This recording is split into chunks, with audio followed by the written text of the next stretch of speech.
have tremendous power. At 7:02, we use ours to inform, connect, and spark real change. But we can't do it alone. So join the conversation. Add your voice. And together, we'll turn words into meaningful action. 7:02. Let's walk the talk. Streaming countrywide on the Prime Media Plus app, DSTV channel 856, and 92.7 and 106 FM.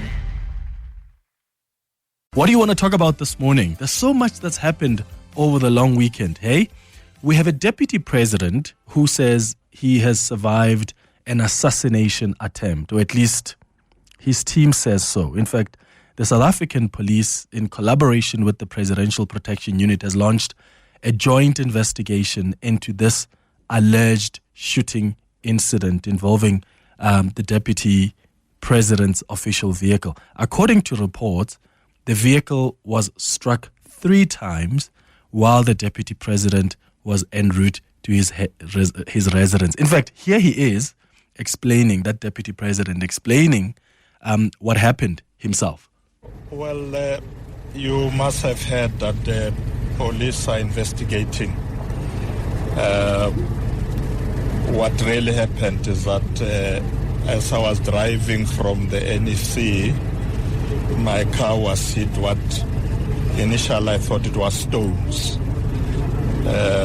And when we got home, the protectors said, no, the impact is too much. They want to take it for checking because, you know, a bulletproof windscreen is quite strong to be damaged. And that's why they are doing the investigation. Yeah. Well, so that's the deputy president explaining over the weekend what transpired. There's just so much that's not making sense to me. Like there's some, I'm struggling to join some dots here. First of all, where's the presidency? Like, where's the state security agency? Where's the police? And I'm not saying they must give us the details, and I'll tell you in a moment what the police said when we asked them just for them to come on air and to just, at least, even if they don't come on air, can they confirm if this kind of shooting really happened? I don't know how strong these kind of VIP protection vehicles are, but if you are hitting a windscreen with bullets, the security team in the vehicle, is it normal to just think, maybe those are just stones? It's probably just rocks? Or do you actually know that this must be a gun? Because the deputy president's vehicle, or the vehicle that he's in, he doesn't just travel in that. There's an entire motorcade. Were they not aware of that? Maybe it was at night. I don't know. The SAPS sent us a statement saying the SAPS, and I quote here, the SAPS does not discuss or comment on safety and security aspects concerning the president, the deputy president, including cabinet ministers in the public domain. But the deputy president's office confirmed to the Sunday papers that the car seems to have been hit by what appears to be bullets on the N12. What's been weird, though, is how some people don't believe that this really happened, because it apparently happened on the 30th of March, and information is only coming out now. The police also took a while before they could confirm what happened, and they're not really confirming what happened. Even some within the ANC don't believe the story. Something that he's trying to position himself as a victim, and it's all about the succession in the ANC. And I really doubt, honestly, that the deputy president's team would stage something like that for nefarious reasons. I mean, that would be a new low. Why would they lie about something so serious? But also, why are they describing it as an assassination attempt?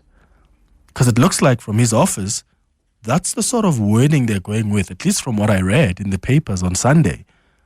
Assassination attempt. Now, if you're going to say assassination attempts, at least share with us some information why you believe it is an assassination attempt. Because, I mean, someone could argue, what if it was a possible hijacking? Yeah? What if it was a hijacking? But if you think it's an assassination attempt, that is serious. And I think that requires attention from the highest levels. This is the second in command. That's the deputy president of this country. So something is just not making sense here. And I wonder what your thoughts are. What do you think is at play here? Give us a call or send us a WhatsApp voice note. Speaking of Paul Mashatile, he visited the Kwasizabantu Christian Mission over the Easter weekend. And you'll remember that this is a church that the CRL Commission actually investigated. In fact, there was a report into allegations of abuse and neglect at this church in KwaZulu-Natal. And that report recommended that the church make amends with the victims by apologizing for their trauma. The mission was actually told they must apologize to the complainants or former members of the church for the hurt which they could have caused as a result of the practices of this mission. But Paul Mashatile was there at this particular church. Floyd Shivambu as well over the weekend visited Bushira's church in Malawi, a fugitive who fled South Africa while facing serious charges. In fact, a court in Malawi recently ruled in favor of extraditing him and his wife to face justice here in South Africa. I think they're going to be appealing that. I mean, even the MK party distanced itself from this visit by Floyd Shivambu. What do you think of that? Between 10 and 11 o'clock, we're going to do our monthly feature, The Healing Hour, and today we're going to be celebrating people who took a chance on us. There are people who have taken a risk with us. And I want to know, who is that person for you that gave you an opportunity when you believed you didn't deserve it, or when you believed you were not ready for it, but they took a chance with you. And you look at yourself right now and you're just so grateful that there's somebody who saw something in you that you were not seeing at the time. It could be with work. It could be maybe with a relationship, with a mentorship, whatever it is. That's the stories we're going to be sharing between 10 and 11 o'clock. Some of you prefer to share your stories via email, so you can send that on cm@702.co.za. At 11 o'clock, we're going to do our World of Work feature. Today, we'll be discussing quiet firing. It's a new trend that's been emerging. We've spoken about quiet quitting before. But if you watch lately, there are a number of companies that are downsizing or restructuring due to the change in the global economy dynamics. And this has led to this emergence of this trend known as quiet firing, where companies are using quiet firing to reduce the size of the workforce without having to pay severance packages. Right? It's a tactic that would include maybe even creating circumstances that make it unbearable for you as an employee so that you voluntarily resign. So how does quiet firing differ from constructive dismissal? Experts argue that quiet firing is harder to identify than constructive dismissal, which is a more common practice. So we're going to be looking at this at 11 o'clock. And then we're going to wrap up the show at 11:30 on our health and wellness feature. And today we'll be doing a Q&A about marathons. What question do you have about marathons, especially Comrades Marathon, which is coming up? We have a community of runners here on the Clement Manyathela Show. I'm a runner myself, and I know a lot of you are runners. So what we're going to do today at 11:30 is we are going to bring in Derek Archer, who is a strength and conditioning coach, fitness trainer, and educator, to take any question you have about Comrades Marathon that's coming up. Maybe you're training, you're experiencing difficulties, or any other marathon that you're preparing for or considering running. So get your questions ready for 11:30 for our health and wellness feature. That's the show coming up over the next 3 hours. Clement Manyathela, streaming on the Prime Media Plus app. DSTV channel 856, 92.7 and 106 FM. Morning 702 lenders. Morning to you, Clement. How is Floyd an idiot for attending?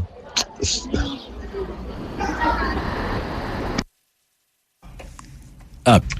Good morning, Clement. Clement, I have 2 words. PR stunt. I don't think it happened. I think this was some PR stunt. Thank you. So, see, and that's the point I was trying to make earlier about some people who don't believe the deputy president. And I think part of the reason is that you're not really hearing a lot of information about it. There's a lot of discrepancy. There's information that's not coming through. Like, also, if really, because I'm asking myself about the competency also of the security team. Like, if I'm driving in a VIP protection vehicle and there are bullets on the car, how long does it take for you guys to determine whether this is a rock that was thrown at the car or a bullet? Does it take like a week? Because we are told the incident happened on the 30th of March, but the story is only emerging now. And the police already last week were like, they didn't want to comment on this because it almost appeared like they themselves were not sure.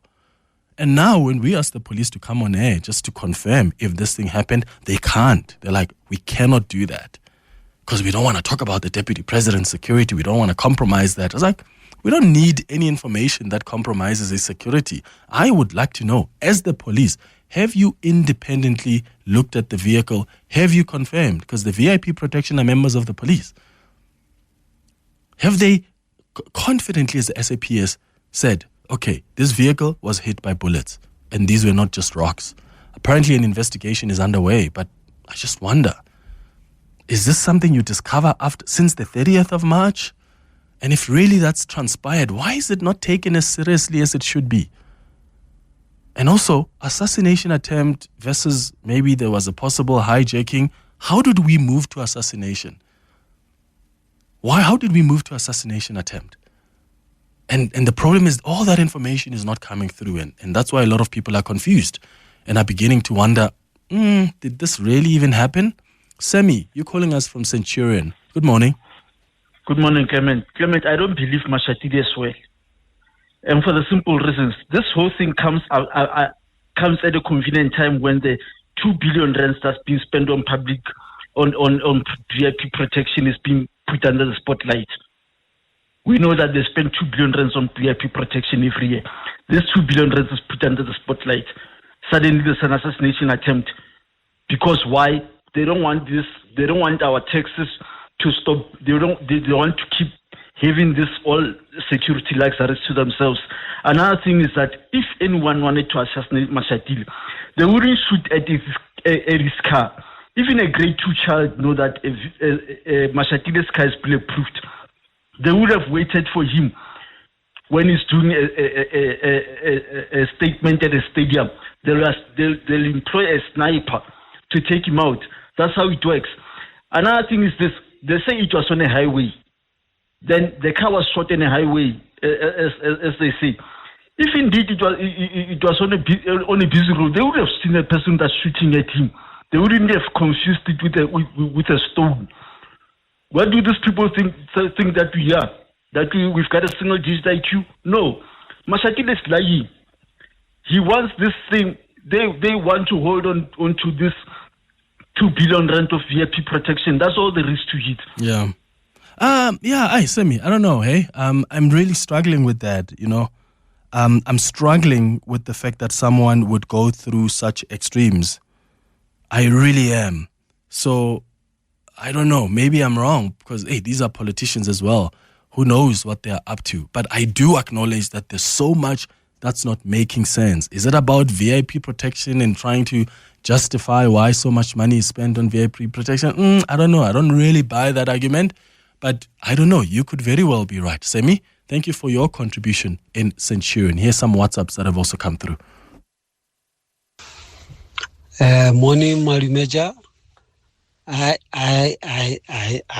don't believe anything that this vice president is saying, because I think he's trying to cover up something. Since this news that he's been investigated by the NPA, then he's starting to bring some been poison. Now it's attempt assassination. I don't believe anything that this man is saying right now.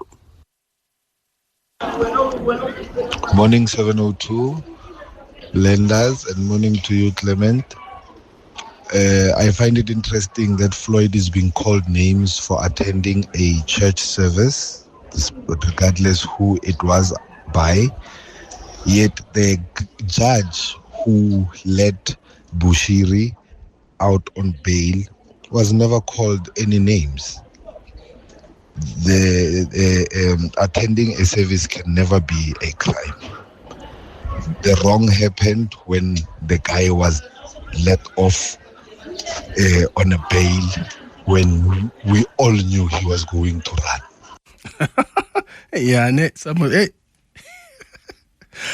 Wait, so the judge what? the judge should have been called out. Why did you release him on bail? So what? Are we calling out the judge who decided to release Omotoso in acquittal? It's not the judge's problem that the state has failed to do its job. The judge's responsibility is to look at what the law says versus the evidence that's presented before them. So your emotions are the last thing that the judge must be considering. They consider the facts. But be that as it may, if you believe in the rule of law, then this is a moment that really questions your belief in the rule of law. This is someone who has escaped this country. He was facing serious charges. Yes, he decided to go to church. He's got every right to go to whatever church he goes to. But he's a political leader who claims to embrace and advocate for the rule of law. Or does he? So we have to ask ourselves that question. If really he believes so, then what was he doing with that man who is a wanted man in South Africa? The court in his own country has ruled in favor of him and his wife being extradited back here. So unless Floyd Shivambu also has every right to also defend that and say, no, guys, I don't believe that this man is guilty. In fact, I support him. I support him even escaping South Africa and running away. Because that's another thing here, is if really you are so innocent, there's nothing wrong with you supporting your pastor. But your pastor is also like run away. Like he literally escaped. Is that something that you defend? Is that something that you justify as a member? I struggle. I really, really struggle with that. I did say to someone last week that I don't think that this trip was not sanctioned by the leadership of the MK party. I struggle to believe that. And I know the MK party has said, no, we're distancing ourselves from here, from this visit. It's an individual decision. But I really, a part of me feels like Jacob Zuma probably knew about it and sanctioned it. I don't think that's a risk that Floyd Shivambu would make so easily. It's 25 minutes now after 9 o'clock. Hanging out with Clement on 702. Let's walk the talk. So, what I want us to also have a chat about is the passing away of Pope Francis at the age of 88. Someone who's known as the Pope for the poor, his humanity, someone who really cared for the migrants. And we knew him for that humanity. We knew him for what he cared for the most. He led the Catholic Church for about 12 years. The first Latin American Pope, from Argentina, from South America, first non-European Pope.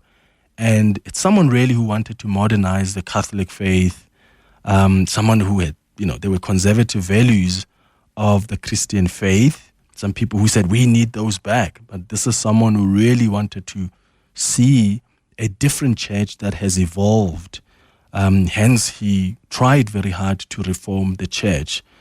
Even though some wanted the church to stay on the conservative culture.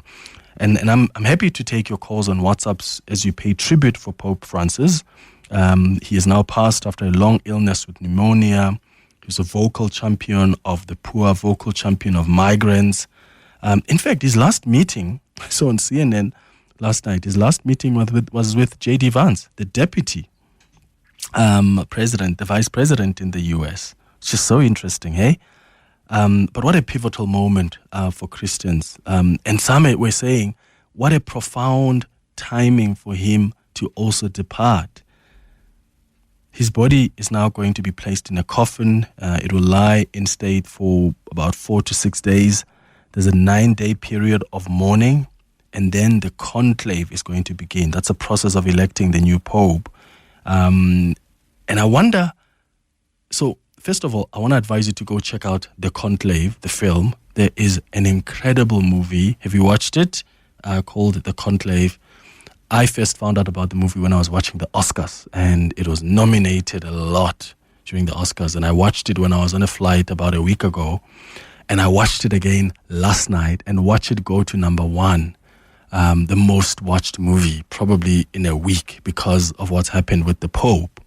It's an incredible movie that just, the acting is brilliant, the scripting, the cinematography, But it's a movie basically about the Catholic Church, a pope who dies, and the conclave, that process of electing a new pope. And it takes you through the emotions, the politics, the considerations before a new pope is elected or appointed. Well, elected, because they really have to vote. But it's an incredible film. You can check it on Apple TV. Apparently Amazon Prime has also bought it. So check it on Amazon Prime as well. But it's a brilliant film. It's called The Conclave. What I want to ask you, though, is so many people are saying the Pope has left in a comforting way because he died during the Easter weekend, on the Monday after the resurrection of Christ. And people are like, this is such a profound timing because the way he leaves has comforted us. And I want to ask you if you've got someone, your loved one maybe, who has left in a way that's comforted you as a family. Because I've often heard people say, oh, he actually held me so close and gave me a long hug. And then a few hours later, they died. And those people reflect and say, in hindsight, that was the person saying goodbye. There's some people that are lucky enough to be told, by your loved one that, please do this, or thank you, or they ask for forgiveness before they die. And sometimes that comforts people. Or maybe your loved one died after you guys threw them a party, or you had a Christmas lunch and they were giving everybody hugs and they just told everybody how much they love them. And that was their way of saying goodbye. Has anybody in your life left in a way that was comforting? I mean, death is death. It's always going to be painful. But there are days and there are times when people leave and you're like, that the timing was right. Some people wait until you get married. I've heard of someone who says their parent died the Monday after they got married. During the weekend of the wedding, even though they were struggling in sickness, they held on until after the wedding, or whatever case it is for you. Share your thoughts with us on that on 011-883-0702. The WhatsApp line is 072-702-1702. It's 9:30. Your voice. Hi, I'm TD Madia. Welcome to my podcast, Politricking. If you're a politically invested individual, Politricking is the podcast for you. Catch exclusive interviews from politicians to local well-known individuals. This podcast will keep you hooked. Find more of these intriguing conversations on primemediaplus.com or on ewn.co.za. And please rate this podcast wherever you listen to help others find Politricking with TD Madia. Politricking with TD Madia. Station. Your open line. Walk the talk with Clement Manyathela On 702. 25 minutes now before 10 o'clock. This is the 702 open line. Your calls on 011-883-0702. Destiny Tabiso, I see you. I'll be coming to you in a moment. I'm also taking your WhatsApps on 072-702-1702. I've been asking you about someone in your family who has passed and you thought that was a comforting right moment. And I know with death, there's never really the right moment because even when someone is 95 or 100, it's still painful to lose them. But you look at how the Pope has passed and people feel this was a profound timing. It's a comforting timing. Have you ever had someone passing in your family and you thought, what a comforting way? Maybe because they told you they loved you for the first time ever before they died. And in hindsight, you realize that was their way of saying goodbye. Or maybe they held on until your ceremony was done before they passed on. And you realize that that was the comforting timing for them to pass. Pope Francis died on Easter weekend. What a timing for him to bow out. And those in the Catholic faith believe that was just profound timing and it's comforting for them. What was it for you? Here's some of your WhatsApps that have come through. Clemmy, morning, man. Flores again here from the Western Cape. Clemmy, it happened to me in 2009. Yeah, my dad. I was very close to my dad. I lived quite far from them, so I would at least visit them 3 times a year. And yeah, my dad was one of those guys who never tell us as his sons that he loved us. And yeah, that specific Sunday, after me and my wife were getting ready to leave, he actually gave me a hug and told me that he loved me. Yeah, the Tuesday, I got a call, my dad died. And that was really comforting. Him telling me that he loved me and giving me a hug. Yeah, and it always stays with me. Thank you. Have a good job. Bye-bye. Hi, I'm TD Madia. Welcome to my podcast, Politricking. If you're a politically invested individual, Politricking is the podcast for you. Catch exclusive interviews from politicians to local well-known individuals. This podcast will keep you hooked. Find more of these intriguing conversations on primemediaplus.com or on ewn.co.za. And please rate this podcast wherever you listen to help others find Politricking with TD Madia. Politricking with TD Madia. Good morning, Clement. My mom had been sick for a few years and she passed away immediately after I finished my tertiary exams. And everyone else was saying she held on to the very end. And before she died, she said a few things that I call a premonition, because I see things happening and I wonder how she knew. Thanks, Dima. That's so fascinating. Lynn, you're in Meyerton. Good morning. Hello there. Hi. My dad's gone a year and a half now, and he was nearly 85 when he passed, and he made himself happy. He always did what he wanted to do, and he said, no one's going to make you happy, you must make yourself happy. And he was saying, I've got a couple of years left to live, I've got a few months left. And he was driving back and forth from Joburg weekly, and we went out on the Friday night to have supper, and he lay down on the bench in the restaurant, and we took him home, and on Saturday morning he said, I've got 1 to 2 days left on this earth. Jeez. And sure enough, Sunday night, as he was walking to bed, he went down, and that was it. Oh my goodness, he was so specific about the days. Extremely so. And what did you guys say to that? Well, that was Dad. He was a realist. Yeah. You know, if he had a lipoma on his arm, he would watch Dr. Pimple Popper, how she did things on the TV, and then he'd go and cut his arm and take the lipoma out, sort of thing. He watched a vet operate on his bunny to do a cyst, and from that day he did the cyst. So he was an absolute realist. Wow, Lynn, that's so incredible. Thank you for sharing that story with us, Lynn in Meyerton. Thank you. And you know, there's times when we pause and we say, in hindsight, we knew that our loved ones were going to pass. And maybe in that moment you don't see it, but it's only later when you realize that, that was a sign. When they said this, when they hugged me like this, when they looked at me. Some people say, you know, people who are just about to die, they're unable to face their loved ones. They really can't face you. Every time you tune into 702, You're not just listening. you're making a difference We turn words into actions that change communities. and bring us closer to the South Africa we want to be. Every step counts. So keep walking with us. 702. Let's walk the talk. Streaming on the Prime Media Plus app, DSTV channel 856 and 92.7 and 106 FM. There's a whole lot of things that people experience before they bow out, and there's a lot of ways that we experience them as well.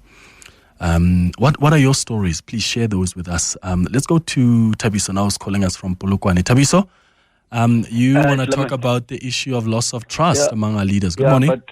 I think we do have a loss of trust in this particular country. That a story that were in the headlines on Sunday about but I'm not sure there is an attempt assassination of the DP and what happened. But you could hear that generally all in Sunday people are not believing it.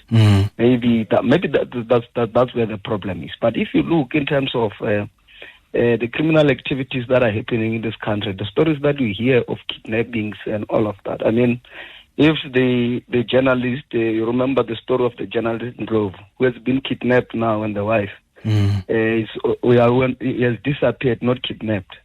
We're almost 60 odd days. Then there's not even a sign as to what is it that is happening. You'd imagine the family what is feeling. So we live in a high crime infested country. And that's where the problem lies. So something like this, it's possibilities that it can happen. Let's not rule it out. I don't think the police will just go and lie and say, no man, indeed it was not it was not gunshots. I don't think they will lie to that extent, because that's a high profile individual in that particular way. So I think it's a matter of loss of trust from South African to politicians in general. Because of how many of our politicians behave in so far as issues of service virus concerned. Yeah. We no longer believe them that things like this could happen. What if the worst could have happened? We'll be questioning ourselves as to what was the lapse in security to an extent that something like this can happen. True.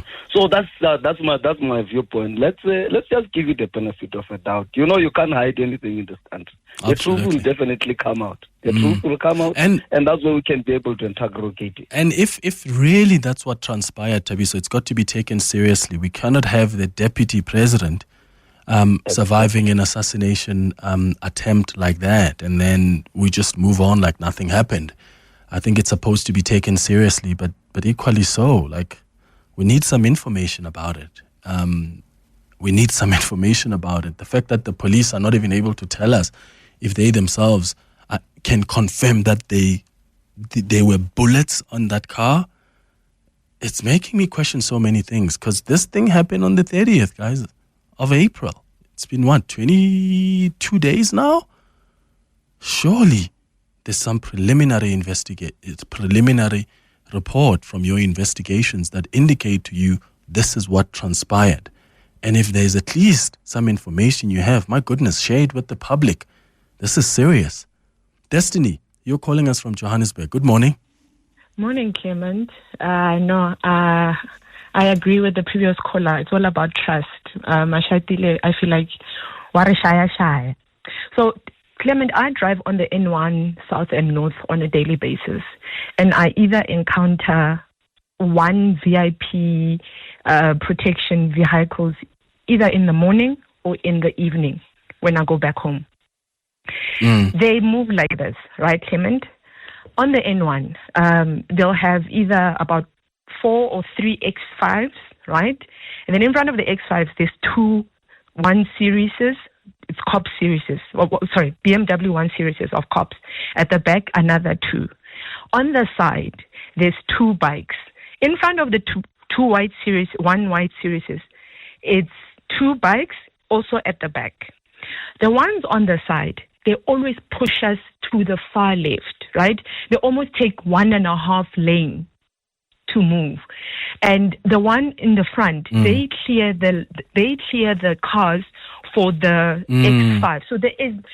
So I'm trying to imagine in which world one could have an opportunity to do what he says was being done. And they because don't they see. are so aggressive. No, because they are so aggressive on the road. Like even if you try and move close, not even close, like when you move back into the lane after they move back, the one at the back is so aggressive that I'm just trying to picture how maybe they could have found the greatest sniper, one of these very fancy snipers, I guess, when we see the ones we see in the movies. But when I think about it logically, I just don't see how that could have happened because of just the way they move in traffic. They are very aggressive. They are very, they push everybody off the side. Yeah, maybe he'll tell us when they got a chance to get to him. I don't know. Yeah. But for me, when I think about it logically and what I see on a daily basis on the N1 South and North, he's pulling a Trump on us. A Trump on? You don't believe Trump's story? No, I go Destiny. No. Okay, Destiny in Johannesburg. Thanks for your call. Let's go to some more WhatsApp voice notes. It's 14 minutes before 10. Good morning, Clement. Yeah, me, I have a strange one. It's Nomsa from Komhlanga. When my mother passed away, my mother was someone who was working like far away and coming only once a month. But that month, February. Good morning, Clement. So my story is, I used to stay with my grandmother. So when I decided to move out, from home and get my own flat, she was staying alone. So it happened that it just maybe a few months later when I left, she was in her 80s. She started almost like this other one time I just called her from work. And she was incoherent, like she sounded like she didn't know who she's speaking to. And then so my mom decided to take my gran in. By the way, my gran literally stayed a street away from my mom's house. So she moved in with my mom and dad. Then she got hit with a stroke. I think it was December, maybe a year or 2 years later. And then now, I think she wanted to die, but she couldn't die like at my dad's house. And my mom would not, she would like every day tell us, take me to my house, take me to my house, take me to my house, take me to my house. And my mom just wouldn't. And this other one, Saturday, I think she was just weak. And my mom's just like, hey, let me take her home. Maybe she'll feel better because she wants to go to her house. When we got there, an hour later, that woman just passed. Oh, wow. And left us. She was just waiting to go to her house so she can die in her own house. Yeah. Have you picked up, guys, that even that there's sometimes, it's obviously not all the time because there are many people who die in hospitals, but sometimes it's just those moments where even Pope Francis, you're so sick and you get discharged from hospital. Not necessarily because you've somehow gotten 100% better, but because, I don't know, that there's an opportunity for you to go home and pass away from your home. I've seen that with my own grandparents where they get discharged from hospital, not to say that they are fine, and then a day or so later, they're gone. And yeah, that's just reminded me of that, hearing the story of the grandmother who just wanted clearly to just pass away from their own home. So there are these moments, and I believe, I'm reading a book now. I'm reading this book. It's titled The Other Side by Sarah Bullen. It's an incredible journey. It is a journey, actually. It's an incredible book. It's titled The Other Side, and it's a compilation of a lot of stories of people that have had like near-death experiences, and they tell you of what they experienced, on the other side. And it's people from different faiths, different beliefs, even atheists, a lot of people, especially people on this continent, who have gone through that experience, out-of-body experience or near-death experience. But it's just a book about spirituality, and to understand that we are more than just these physical bodies, which is what I've been really making a lot of noise to you about in the last couple of weeks. But it's a great book, and this book that just teaches you that as well, about the journey of death and how death, doesn't just start now and it happens now. It's actually a journey. People take long to die. And I believe that people actually sort of have an inkling of the time is about to come, or it is here. So by the time they stop breathing and you and I then clinically they are certified dead, that's not where the journey of death started. It's actually been a while. They've seen or they've known or they've had a feeling about it. Yeah? When the body starts giving up, like that's already a process of death. And that's what I'm learning about death, that when someone just stops breathing, yeah, we record that as, clinically they died here. But the process of death is actually quite a journey. It doesn't just start there when someone stops breathing. It could start hours earlier. It could start days earlier. And that's why some people want to go home, because they want to die at home. That's why some people have an opportunity to tell their loved ones, I love you. They have an opportunity to ask for forgiveness. It's just so fascinating. There's a lot we still don't understand, but I think us being curious enough to ask those questions is sufficient. So what was that for you with your loved one, where you just realized that, here, this person knew. They knew that they were just about to go. Some more WhatsApp voice notes. Hi, Clement. I'm Man. To this day, my mom passed 2004. I'm still excited when I think about my mom, the relationship we had. And I remember when she was sick, one night she called me. We're sitting in her bed and says, my child, I'm going away. I've done everything for you. There's no need to worry. And you must just, be ready. People are going to come from church. They'll be talking about me, and just prepare for them. Make sure they feel comfortable. And then I remember the day that she was going to pass in that evening. I went to her in the morning, and then I said to her, listen, I'm just going to take my kids to school. Just behave. Don't go now. And she said, yes. And believe you me, when I came back in the afternoon, my siblings were there. And then they, I said to them, just greet and talk to her, whatever you want to talk to her.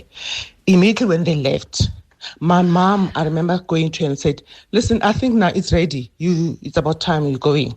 And I prayed with her, and that was it. Oh, wow. I called the doctor, said, come, do your thing. My mom is going. And that's why she started gasping, and my mom was gone. Oh, my goodness. Morning, Clement. That's so Clement, fascinating. Speaking to Albert from Johannesburg. Clement, regarding your topic, it really reminds me of my dad and my uncle. Let me start with my dad. My dad passed on when he was 81 years old.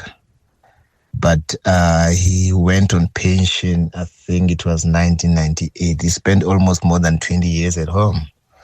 And he was sick. Believe you me, he was sick. And every time when you visit them at home, or when you speak to him on the phone, he will always tell you, my son, I don't know if maybe you'll see me again. For the past 21 years, he was saying the very same thing. I can say he was scared. He was scared to die, but anyway, may his soul rest in peace. The day finally came, and it is what it is. And then with my uncle, like as you were saying just now, he just couldn't face us, look straight at us in our eyes. So I believe that it was a way of saying goodbye, but he wouldn't look at you straight into your face. Thanks, Clement. Yeah, fascinating. I'm still stuck on, some people are so precise, right? They tell you that I'm going to go. Just make sure you prepare for the people that will be coming. I don't know if... And because we're raised in a society that doesn't want to talk about death, we find it awkward. I find it awkward. Like the minute my mom even wants to just talk about it, I'm like, ma'am, please... Don't. Whether it's just like parents just warning you that, when I die, please do this. I'm like, I don't want to get involved in that chat. You're not going anywhere. But I think there's an opportunity there to be more open about these conversations. I think there's an opportunity to be more open, because I think there's a lot that maybe we can hear from them. There's a lot that we can take in. There's a lot they can share with us in their last moments. But because we've got this thing that blocks that kind of communication,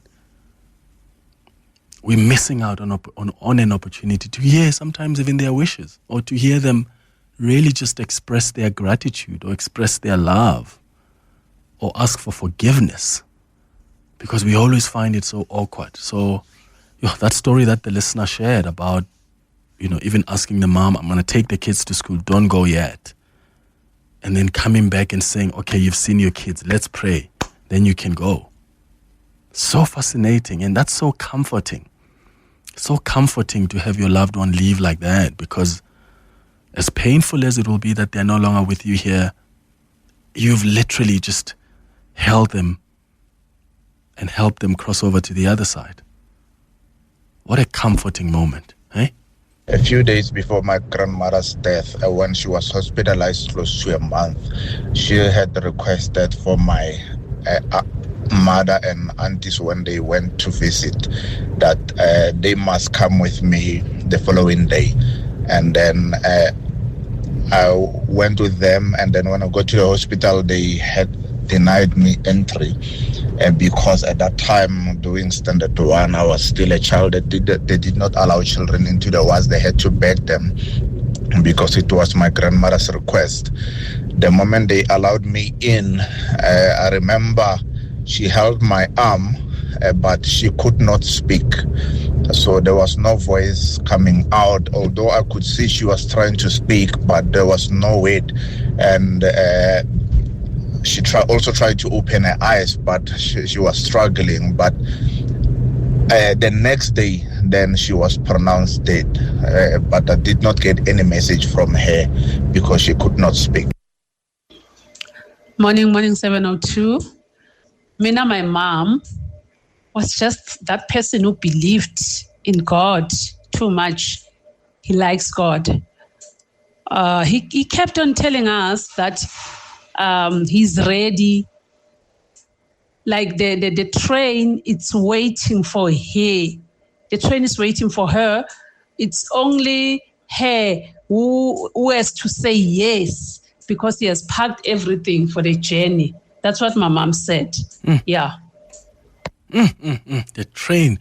You know, one of the things you find out in this book, The Other Side by Sarah Bullen, is there's such commonalities about all these people who have had these near-death experiences. And when you talk about a train, I remember some of the stories that are told in the book. It's people who say they were in that moment where they sort of like, they get transported in some way, like they go through a tunnel. So there are always these similarities, and there are always these similarities about those near-death experiences. So I'm just reminded by that as you mentioned the train there. But yeah, some people are just as precise as that because they know that death is now here.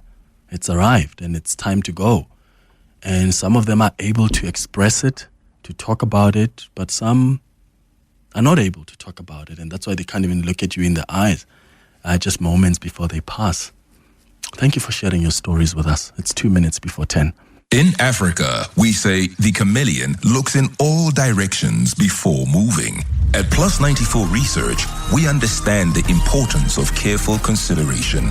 By analyzing comprehensive data and diverse perspectives, we help you make informed decisions that stand the test of time. Don't leap without looking.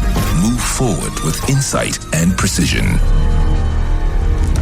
Plus 94 Research, the science of decision making. You wouldn't want to pay more than you need to for medical aid. So why overpay for car insurance? Switch to Outsurance and you could save big every month. Lorette, who's a 61-year-old woman, is a real Outsurance client who saves a too good to miss 725 Rand a month on her 2024 BMW X1. Isn't it time you got the real deal? Don't pay more. Switch and save today. SMS out to 45142. That's out to 45142. With Outsurance, you always get something out. A licensed insurer and FSP. T's and C's online.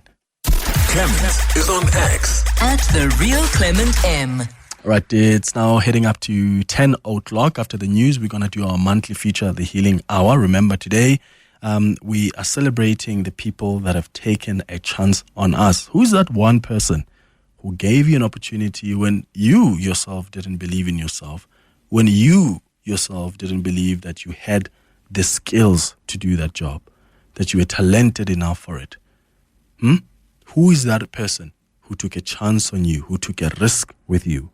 We're celebrating those people just after the news until 11 o'clock. You can start calling now on 011-883-0702. Send your WhatsApps as well. Alternatively, if you want to tell your story via email, send me an email on cm@702.co.za. It's 10 o'clock. Every time you tune into 702, You're not just listening. you're making a difference We turn words into actions that change communities. and bring us closer to the South Africa we want to be. Every step counts. So keep walking with us. 702. Let's walk the talk. Streaming on the Prime Media Plus app, DSTV channel 856, And 92.7 and 106 FM.